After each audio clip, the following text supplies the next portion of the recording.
near and far, so the mind's usually looking from afar. The dig tree for Burke and Wills, that was a wonderful moment to get up there, just stand by the tree and see it as the water flowing into Lake Eyre. Looking across from Point Lonnie, the morning cloud, the sun just breaking through.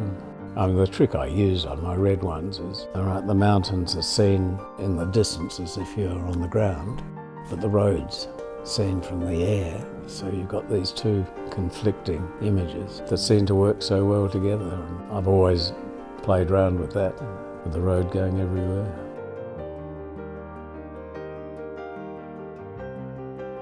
Moving down from Melbourne to the Bellarine has meant that I've been more exposed to nature. I have the opportunity to get out, particularly in the nature reserve more often because it's very close to where I live in Ocean Grove.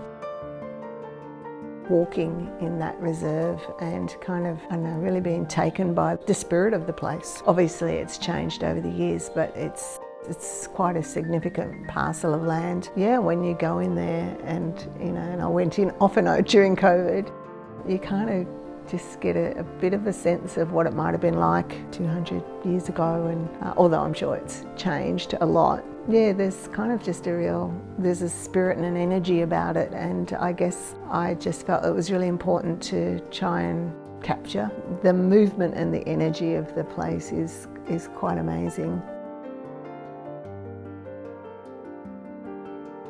I think there's something profound about nature, the renewal we find in nature, the resilience, the seasons, all the things poetically that relate to life. Not only as a human do I find it beautiful to be out in nature, I think that it has something epic to tell us about how to live well. I also, on the flip side, love trolling second-hand bookshops and old wares stores for objects and paper in particular that have a story that's now silent, and it references somebody who was here long ago.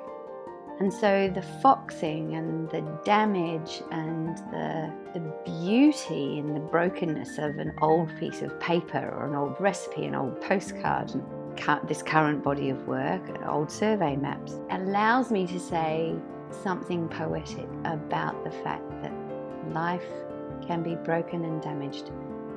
But when I put drawings of nature on top of it, I'm referencing the fact that it is also full of renewal and beauty. With oils and landscapes, it's more about being able to build up the colours and get that really finer detail. And I take photos when I'm in there, often many.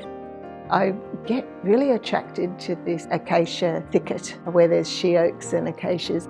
Yeah, I'm just drawn to it's just like it's a whole other world, and it's so thick with trees. It's kind of this mid-story shrub. You can't see right through, and it changes all the time. Every time you go in there, the light's different, or the grasses are longer or shorter, or depending on the time of year.